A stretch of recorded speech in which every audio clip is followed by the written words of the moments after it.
کریں. اور تیسری چیز ہے اتنا کر چکنے کے بعد بھی جب ہم کرتے ہیں تو جس سے جتنا ہو سکا دین کے لیے کرنے کے بعد بھی احسان نہیں جتاتے رہیں گے ادارے پر کہ ہم نے اتنا کیا ہے, ہم جو ہے کھلانے والوں میں سے ہیں, ہم مدرسے کو کھانا بھیجنے والوں میں سے ہیں, ہم مدرسے کو کھلا دینے والوں میں سے ہیں. یہ سب سیرت غوث اعظم سے کوئی تعلق نہیں. اگر کوئی یہ سب حرکتیں کرتا ہے تو ہے کیا؟ ہرگز نہیں. تو صحیح 11ویں کرنے کا طریقہ آپ سمجھ چکے ہوں گے. امید ہے کہ ان بنیادی باتوں کو اچھی طرح یاد رکھیں, 11ویں کا مقصد بھی یاد رکھیں اور 11ویں کا طریقہ بھی یاد رکھیں. اور اس بڑی نیاز کے ساتھ باقی بھی ہم بزرگوں کی جو نیازیں کرتے ہیں یہی سارے مقاصد اور طریقے وہاں بھی لاگو ہوں گے. تو 11ویں شریف کے سلیقے کے ساتھ ہم اور نیازوں کا بھی سلیقہ انشاءاللہ تعالیٰ سیکھ جائیں گے. ایسے ہی رجب شریف میں کنڈے کی نیاز جو ہم بولتے ہیں امام جعفر صادق علیہ رحمہ کے لیے کرتے ہیں, تو وہاں بھی یہی باتیں ہوں گی. وہاں بھی رسم و رواج کو چھوڑ دیجیے, بیکار کے رسم و رواج میں پڑے رہتے ہیں وہ چھوڑ دیجیے.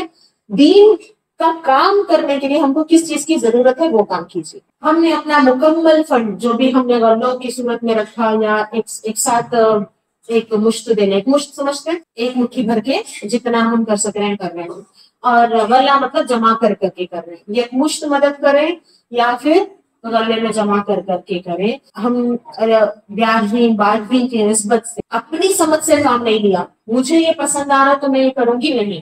دین کا کام ہم کو کرنا ہے تو کس طرح کے کام کی ہمارے علاقے میں ضرورت ہے وہ دیکھ کر, ٹھیک ہے, ہمارے علاقے میں کس طرح کے کام کی ضرورت ہے. مثال کے طور پر اگر کسی علاقے میں شیعہ زیادہ پھیل رہے ہیں, شیعوں کا کام پھیل رہا ہے, تو وہاں پر شیعوں کے عقیدے سکھانا ضروری ہوگا نا کہ اس طرح ان کا ہے. وہ چھوڑ کر اگر ہم عیسائیوں کے بارے میں بتاتے بیٹھیں گے تو یہ دین کا کام صحیح ہوگا نہیں. جہاں جیسا فتنہ ہے وہاں ویسا کام ہونا چاہیے. اس کو ایک سادی مثال سے بتاؤں تو جیسے کہ اب یہ دیوار ہے, یہاں پر سمجھو نیچے دیوار کے نیچے سائڈ میں 50 سوراخ پڑ گئے ہیں سمجھو, اور 50 سوراخ میں سے 40 سوراخ ہیں تو بند, اس کو ہم بند کر کے رکھیں وہ اتنے پر ہی ہے. 10 سوراخوں میں سے اور پریشر سے جو ہے ادھر سے سمجھے کیڑے آ رہے ہیں یا پھر وہ سوراخ بار بار کھل رہی ہے, تو ہماری توجہ کدھر رہے گی؟ ان 10 سوراخوں کی طرف رہے گی یا باقی 40 سوراخوں کی طرف رہے گی؟ 10 سوراخوں کی طرف, ہے نا, جہاں پر فتنے زیادہ ہیں, سنبھالے نہیں جا رہا ہے. تو جہاں سے حملے ہوتے ہیں, جہاں سے دین کو نقصان پہنچا وہاں پر کام کرنا ہوتا ہے. اور یہ سب کی سمجھ آپ بتائیے کس کو ہوتی ہے؟ عام لوگوں کو ہوتی ہے کہ علماء کو ہوتی ہے؟ تو اس بارے میں علماء پہ بھروسہ کرنا, یہ جوڑ لیجیے اپنے طریقہ کار میں. دین کے کام میں کیا کریں گے؟ بھروسہ علماء پہ کریں گے. لائق عالم کو آپ ان سے جڑ جائیے اور ان پر بھروسہ کر کے ان سے پوچھ کر کے جو ضرورت ہے اس لحاظ سے دین کا کام کیجیے. آپ کی ہر نیاز, آپ کی محفل بھی کامیاب ہوگی, گھروں میں برکتیں اور دعائیں انشاءاللہ ضرور پوری ہوں. میرا وعدہ نہیں ہے, میں کیا دوں گی, میری کوئی اوقات نہیں. اللہ اور اس کے رسول نے وعدے جو کیے ہیں نا اسی کی روشنی میں بتا رہے ہیں. ہاں, اللہ اور اس کے رسول کے وعدے ہیں وہ پورے ہوں گے, تو میں بھی کیوں نہ گارنٹی سے بولوں. بات سمجھ آئی؟ تو یقیناً سب کچھ ملے گا, ہمیں اپنے طریقے صحیح کرنے کی ضرورت ہے. تو اپنے شہر کے لیے میں پورے حق سے بھی یہ بات کہوں کہ شہر گلبرگہ میں بہت قسم کے فتنے جو سیدھا اسلام کے عقیدہ, بنیادی عقیدے خراب کر رہے ہیں, ویسے کئی فتنے بڑھ چڑھ کر کے کام کر رہے ہیں. اب مدرسہ البنات گلشن فاطمہ لڑکیوں کا مدرسہ جو 15-16 سال سے کام کر رہا ہے, اور لڑکوں کا مدرسہ بھی قائم ہوا ہے گزشتہ سال میں برکات رضا نام سے.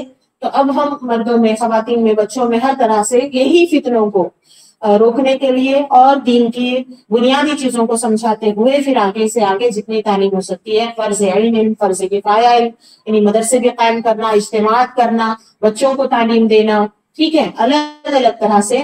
جیسے غوث اعظم رضی اللہ تعالیٰ عنہ کی سیرت ہے, غوث اعظم رضی اللہ تعالیٰ عنہ ایک تو بڑا مدرسہ بھی قائم کیا, اور اتنے بڑے آپ عالم اور اتنا آپ پھیلا کے رکھے تھے اپنا کام, جہاں جاتے اور جب بھی جو بھی محفل میں بیٹھتے تو 600 علماء صرف آپ کی خدمت میں مقرر تھے کہ آپ جب بھی دین کی نصیحت فرماتے تو علماء کا کام کیا, وہ لکھ کے رکھ لینا, محفوظ کر لینا. تو کنٹینیو کام ہو اور وہ لوگوں تک پہنچے, اس کے لیے کتنی تدبیریں بھی کی جاتی ہیں. یہ ایسا نہیں کہ ہر جگہ غوث اعظم ہی جا کر کے بولیں گے, سمجھے. تو کم وقت میں زیادہ کام دین کا کیسا ہوگا, اس کے لیے ترکیب کرنا, اس کے لیے کچھ آئیڈیاز کرنا, کچھ ارینجمنٹس کرنا, یہ بھی ہمارے بزرگوں کا طریقہ ہے.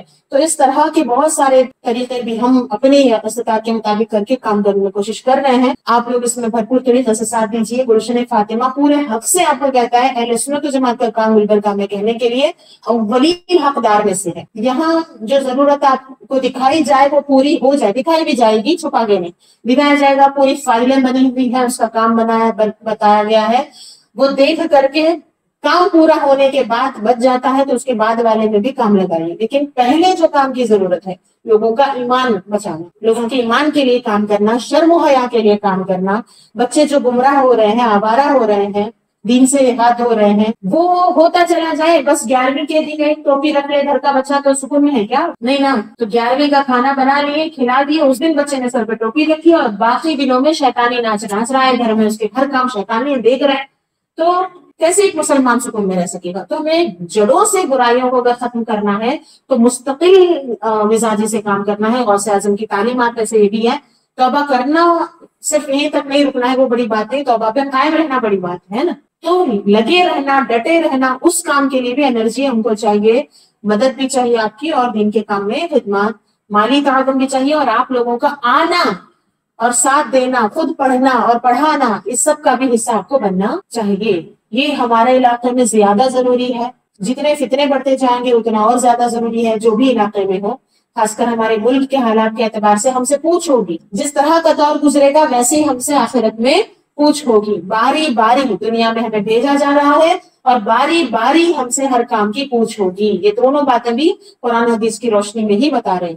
دنیا میں ہم کو باری باری بھیجا گیا ہے, ہر ایک اپنی باری کے حساب سے, اپنے زمانے کے حساب سے دین کا کام کرے گا اور پھر وہی جواب دے گا آخرت میں جا. وہ دور جب گرمی صحرا ہوتا تھا, پانی نہیں ملتا تھا, ہے نا, کچھ صحابہ ایسے علاقوں میں رہتے جہاں پانی کی کمی ہوتی تھی, تو وہاں پانی کا کنواں خرید کر فری پانی کر دینا وہ بہت بڑا, سب سے بڑا ثواب کا کام تھا اس دور کا. سمجھ میں آ رہی ہے بات؟ پھر کہیں کھانے کی کمی تھی تو کھانا کھلانا سب سے بڑا کام تھا. کہیں کپڑوں کی قلت ہو جائے تو کپڑے بانٹنا سردیوں میں وہ بڑا کام ہو جائے گا. اب ایمان کی کمی ہو گئی ہے, ایمان کے تعلق سے چھینن چھانی, ہے نا, ایمان خراب ہونے کے اتنے جو فتنے بڑھ گئے ہیں, ایسے میں ایمان کی حفاظت کا کام کرنا سب سے اہم کام ہوگا. یہ ہو جائے اس کے بعد پھر ترجیحات کے مطابق پھر خرچ کرتے چلے جائیں. تو ہماری نیازوں کا, نیاز کے لیے ہم جو پیسے خرچ کرتے ہیں ان کا صحیح جگہ خرچ ہونا بہت ضروری ہے. ورنہ ایسا ہے گھر میں آلریڈی پہلے سے لوگ 3 ٹائم 4 ٹائم کھا رہے ہیں, پھر انہی لوگوں کو دعوتیں دے کے پھر مہنگے مہنگے کھانے دے کے پکا کے کھلائی جاتی.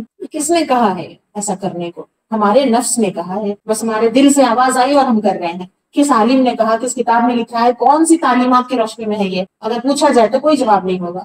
بات سمجھ میں آئی؟ تو ہمیں ہمارے بجٹ کو صحیح جگہ استعمال کرنے کی بے حد ضرورت ہے. خاص کر 11ویں کے خرچے, ہر گھر میں لگ بھگ ہر سنی گھر میں 11ویں ہوتی ہے, 100-200 لوگ کھانا کھاتے ہیں, اس کا جو بھی فنڈ ہے, اس کے ساتھ اگر دین کا بھی کام ہو, میں کھانے سے منع نہیں کر رہی, لیکن کھانے کے بعد دین کی تعلیم ہوئی ہو. مثال کے طور پہ 10,000 خرچ ہونے والے ہوں, اس میں 7,000 خرچ کر کے 3,000 کی کتابیں دے دیجئے, اور کتاب بھی ایسے ڈائریکٹ تھما مت دیجئے, پڑھا کر دیجئے. پڑھانے کی ایک محفل رکھ دیجئے, ایک کورس رکھ دیجئے, ہے نا. ایک کتاب چھوٹی سی ہی سمجھے, اتنے سائز کی پتلی سی, سمجھو 50-100 صفحے کی کچھ کتاب ہو, 2-4 دن پڑھا بھی دیا جائے اور پھر وہی کتاب دے بھی دی جائے, پھر کھانا بھی کھلایا جائے.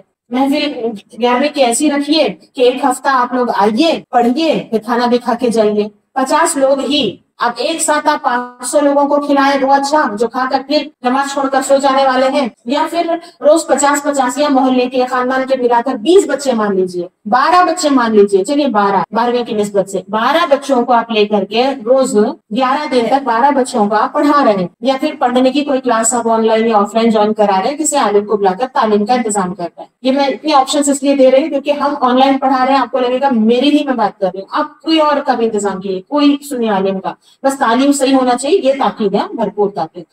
تو تعلیم کا انتظام کریں 12 بچوں کی اور 11 دن تک کھلائیں. اب اتنے ہی بجٹ میں بس 1 دن کی دعوت رکھ کر کے آپ بغیر سوچے سمجھے کسی کو بھی کھلا دیے, تو زیادہ آپ کو اطمینان اور زیادہ ثواب کس میں حاصل ہوگا. اس کو بھی 11ویں شریف کی محفل کے نام سے کیجیے. جب روزانہ 12 بچوں کو بھی آپ کھلائیں گے, 11ویں ہی کی نسبت سے کیجیے. 11 دن تک جو ہے فاتحہ ہے 11ویں شریف کی, بچے بھی کھانا بھی کھاتے جائیں گے, ویسے تعلیم بھی ہوگی. اس طرح کے اور بھی آپ طریقے استعمال کر سکتے ہیں, کوشش کر سکتے ہیں. 3 دن کا رکھ لیجیے, خواتین کو بھی بلا رہے ہیں, 50 خواتین آ جائیں, 3 دن کا درس رہے گا. 1 دن کا رکھ دیجیے, لیکن علم کے ساتھ کریے، کیونکہ لوگوں کو ضرور اچھی بات ہے، پیٹ دل کا راستہ پیٹ سے ہو کے جاتا ہے، یہ بھی سچ ہے، لیکن دل تک کھانا تو نہیں جائے گا نا. دل تک تعلیم پہنچانے کے لیے کھانا بھی پہنچا دیجیے. تو کھانا ان کی وہ ضرورت پوری کرے گا، پیٹ کی ضرورت پوری کرے گا، بھوک دور کرے گا، اور علم سے ان کے ایمان کی ضرورت پوری ہوگی. تو ایک ہی ساتھ دونوں کام ہو جائیں گے. تو واقعتاً اس میں ہماری خیر و خوبی ہے اور زیادہ ثواب ہے، اللہ اور اس کے رسول کی زیادہ رضا ہے، اور یہ ہماری ضرورت ہے. کیوں ضرورت ہے؟ اب سنیے، اگر آپ دو میں سے ایک چننے کی اگر بات کریں کہ ہم یا تو کھانا کھلا سکتے ہیں یا تو تعلیم کا انتظام کر سکتے ہیں، تو صرف تعلیم کا انتظام کیجیے. دونوں میں سے ایک کی اگر بات آتی ہے تو کیوں؟ فرض کے اعتبار سے. ٹھیک ہے، ہاں کسی کو ڈائریکٹلی آپ بھوکا مرتا ہوا دیکھ رہے ہیں تو وہ کھانا کھلانا فرض، لیکن اگر ویسی نوبت نہیں آئی تو ایمان خراب ہوتے ہوئے تو ہم دیکھ رہے ہیں صبح شام، ایسی صورت میں ایمان درست کرنا، تعلیم دینا فرض ہے. تو فرض پہلے ہوگا، نفل بعد میں. اس اعتبار سے اگر تعلیم کا انتظام دیکھا جائے، دونوں میں سے ایک کی اگر دیکھا جائے تو تعلیم کا انتظام کرنا پہلا فرض ہے، کیونکہ لوگوں کے پاس فرض کھانے جتنا ہے، نہیں ملا تو مانگ کے کھانے کی ٹیکنیک بھرپور آتی ہے لوگوں کو، لیکن فرض علم کا انتظام نہیں ہے لوگوں کے پاس. صحیح ہے بات؟ تو فرض علم کے انتظام کرنے کے لیے پہلی ذمہ داری بنتی ہے. یہ چھوڑ کر اگر وہ کریں گے تو پکڑ بھی ہو سکتی ہے، سوال ہوگا اس بارے میں کہ فرض میں خرچ نہیں کر کے تم نیازیں کیوں کرے کھانے کی. ٹھیک ہے، تو ان باتوں کو اچھی طرح سمجھنے کی ضرورت ہے. الگ سے ایسے تو نہیں ہم کہ 11ویں ہو گئی اس کے بعد اگر ہم بولے کہ اور دوسرے فرض کام کے لیے اب یہاں پہ بجٹ کی ضرورت ہے، فنڈ کی ضرورت ہے، تو آپ پھر سے نکال کر دے دیں گے. ایسے نہیں، بہانے کرنے لگتے ہیں، ختم ہو گیا، وہ ایسا ہو گیا، وہ کر دیے نا. تو پہلے ہی سوچ سمجھ کر کیجیے، جہاں زیادہ ضرورت ہے وہ کام کیجیے. تو زیادہ ضرورت ہے لوگوں کے دین اور ایمان پر خرچ کیجیے انشاءاللہ تعالیٰ. ان دونوں طریقوں کو اختیار کیجیے. ایک تو اپنے سوچ دین کے لیے صحیح ہونی چاہیے کہ ہم اتنا سب کر کے اپنا بھلا کر رہے ہیں، دین پر کوئی احسان نہیں کر رہے، لوگوں پر کوئی احسان نہیں کر رہے، ہم اپنا فرض ادا کر رہے ہیں، اللہ کی رضا چاہ رہے ہیں، وہ ہم کو اس کا بدلہ ملے گا. تو عاجزی انکساری اور محبت کے ساتھ یہ کام کریں گے، عاجزی سے ہی پیش آئیں گے، دکھاوا نہیں کریں گے، دل توڑیں گے نہیں. اور دوسرا، منی مینجمنٹ بھی اچھی طرح کر کے یہ کوشش کریں گے. تو سلیقہ، طریقہ 11ویں شریف کا اور مقصد انشاءاللہ تعالیٰ امید کرتی ہوں کہ اس 11ویں شریف کو آپ امتیازی خصوصیت کے ساتھ بہتر طریقے سے ادا کریں گے. اللہ تبارک و تعالیٰ ہمیں برکتوں سے نوازے. 12ویں شریف 11ویں شریف کے صدقے دن 11ویں رات 12ویں ترقی عطا فرمائے، دینی ترقی، دنیاوی ترقی، عقل سمجھداری کی ترقی، ہے نا، گھروں میں جو ہے برکتوں کی ترقی، ہر لحاظ سے دونوں جہاں کی خیر و خوبیوں کی ترقی سے ہم سب کو نوازے. جو کچھ بھی ہم خیر و خوبی کے لیے دعائیں کرتے رہیں انشاءاللہ تبارک و تعالیٰ پورا ماہ ربیع الثانی جتنی بھی ہم عقیدت محبت کے ساتھ 11ویں شریف کے ہم جتنی بھی ہم خواتین ہیں محفل منعقد کریں. اللہ تبارک و تعالیٰ ہم سب کو اس سے لسان نصیب فرما، ایک دوسرے کا ساتھ دینے کی توفیق عطا فرما. شروعات اگرچہ ہمارے لیے مشکل ہو لیکن ارادوں میں مضبوطی عطا فرما. دین و سنیت کی محبت کی خاطر ہمیں اصلاح کو قبول کرنے کی توفیق عطا فرما. اللہ اس کے رسول اور دین سے محبت ہمارے دلوں میں ٹوٹ ٹوٹ کے بھر دے مولا، اور ہم اپنی خواہشوں کو پرے رکھیں، اور اللہ اس کے رسول کی رضا کو ہم سب سے اوپر رکھیں، اور اللہ اس کے رسول کی رضا کے لیے ہم سب کام کریں. خاص طور سے دینی کام جو منسوخ کرتے ہیں دین کی طرف، ان دینی کاموں کو خلوص کے ساتھ کرنے کی توفیق عطا فرما. دنیا کی اپنی ضرورتوں کو بھی دین کے مطابق پورا کرنے کی توفیق عطا فرما. ہمیں بہتر طریقے سے مرنے کی توفیق عطا فرما. اسلام کی صحیح سمجھ عطا فرما. دونوں جہاں میں کامیاب و کامران فرما. اپنے حبیب کے صدقے میرے پروردگار، اپنے حبیب کے صدقے اپنے اور اپنے حبیب کی رضا سے ہم سب کو نواز دے. آمین بجاہ سید المرسلین. جزاک اللہ خیر الجزاء. السلام علیکم و رحمۃ اللہ وبرکاتہ.